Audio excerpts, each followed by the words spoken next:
Hello everyone. So this is our new channel Conceptpedia, and today I am going to deliver my views on the modern history, and the topic is British conquest and consolidation in India. So guys, इसमें हम पहले discuss करेंगे British conquest was accidental और intentional. British conquest, British की जो जीत थी India में, वो एक्सीडेंटल थी या इंसिडेंटल. तो पहले इसमें है, कुछ हिस्टोरियंस का बोलना है, कहना है, जैसे कि जॉन सिली, वो ये मानते हैं कि ब्रिटिशर्स जो आए थे वो अनब्लाइंड थे, एक्सीडेंटल था, उनका जो कॉन्क्वेस्ट था इंडिया में वो एक्सीडेंटल था, इंटेंशनली नहीं था, ऐसा उनका कहना है. लेकिन ऑन द अदर हैंड कुछ जो हिस्टोरियंस हैं उनका कहना है British were very well plan, intentional थे, वो पूरी तैयारी के साथ आए थे, फुली फोकस्ड थे. उनका पूरा फोकस इस बात पे था कि मेरे को, हम लोगों को इंडिया को कैप्चर करना है, टेरिटरीज को, यहाँ के रिसोर्सेज को निकालना है और यहाँ से मैक्सिमम रेवेन्यू जनरेशन करना है. अभी नेक्स्ट टॉपिक है अपना causes of British success is India.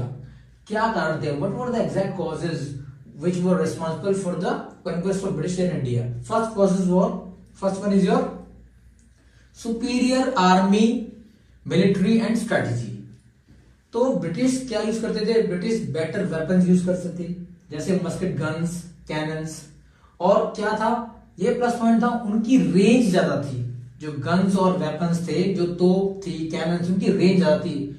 अब क्या है, इसके जस्ट उल्टा इंडियन रूलर्स, इंडियन सोल्जर्स के पास, इंडियन किंग्स के जो सोल्जर्स थे उनके पास क्या था, उनके पास ट्रेडिशनल वेपन्स थे, सॉर्ड्स, जैवलिन्स और ट्रेचरी, भाले. अब इसमें क्या होता था, इससे ये था, एक तो रेंज कम थी, दूसरा रेट ऑफ फायर वो भी कम था. तो इस वजह से ये एक रीजन था. सेकेंड रीजन हम देखते हैं. सेकेंड रीजन था आपका strict discipline and regular salaries. Britishers क्या करते थे, ब्रिटिशर्स यूज्ड टू पे रेगुलर सैलरीज. फर्स्ट पॉइंट, वो बोलते थे हम आपको रेगुलर सैलरी देंगे, हम आपको टाइम पे सैलरी देंगे और हम आपको स्ट्रिक्ट डिसिप्लिन देंगे. अभी स्ट्रिक्ट डिसिप्लिन का मतलब है good training, good healthy food, good luggage and good weapons. अब आते हैं हम अपने इंडियन पार्ट में. इंडियन किंगडम में क्या था, इंडियन रूलर्स के पास शॉर्टेज ऑफ रेवेन्यू था, उनके पास कम फाइनेंशियल क्राइसिस थे. तो वो अपने सिपाहियों को, वो अपने सोल्जर्स को अच्छी सैलरी नहीं दे पाते थे. Now what was the reason, why is it so, because they don't have a good revenue system, they don't have a company like East India company. इससे क्या हुआ, दो soldiers who used to serve Indian rulers, they turned rebellious to whom, to Indian rulers.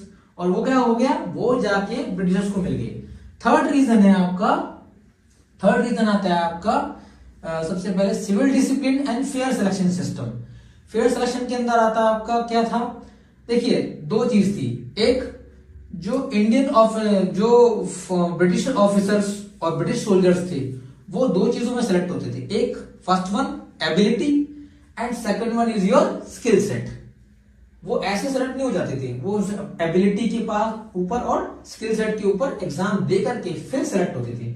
वहीं just इसके उल्टा, just इससे contrary में क्या होता था, इंडियन सोल्जर्स, इंडियन ऑफिसर्स या इंडियन एडमिनिस्ट्रेटर्स, जैसे फॉर एग्जांपल सुबेदार का बेटा सुबेदार बना दिया, किंग के बेटे को किंग बना दिया, किसी का फादर फौज में, उसको फौज में शामिल कर लिया. इससे क्या होता था, कॉम्पिटेंसी में कॉम्प्रोमाइजेशन होता था. कॉम्पिटेंसी में बात करते हैं, उनकी जो स्किल सेट है वो कॉम्प्रोमाइज हो जाती थी, वो ज्यादा स्किल्ड नहीं थे.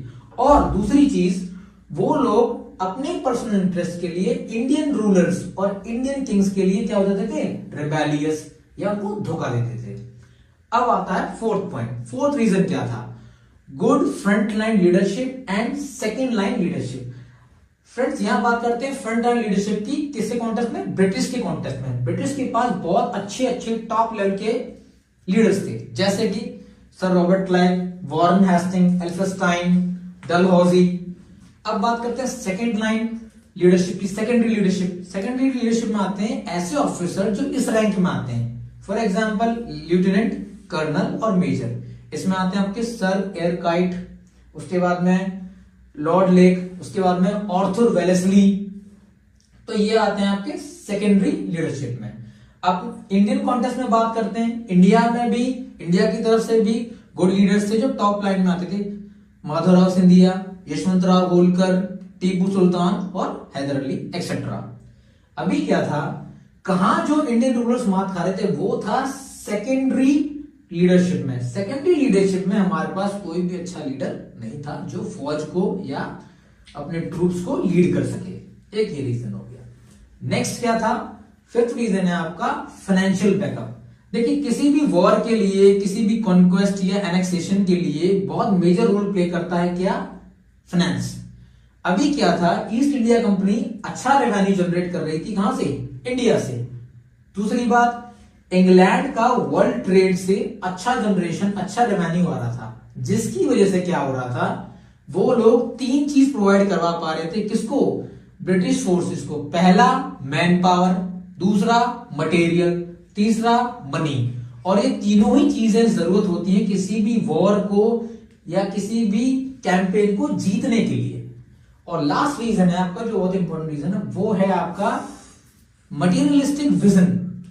जो ब्रिटिशर्स थे उनकी सोच थी मटेरियलिस्टिक विजन की, वो ज्यादा से ज्यादा कमाने में, ज्यादा से ज्यादा गैदर करने में, रिसोर्सेज को इकट्ठा करने में और कहां ले जाने में, ब्रिटेन ले जाने में बिलीव करते थे।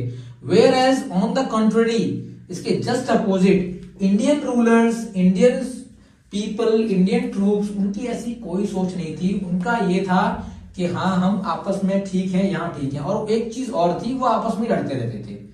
तो friends, I think this session से, इस छोटे से लेक्चर से जो मैंने डिलीवर करना चाहा, I think it will be fruitful to you. So thank you all.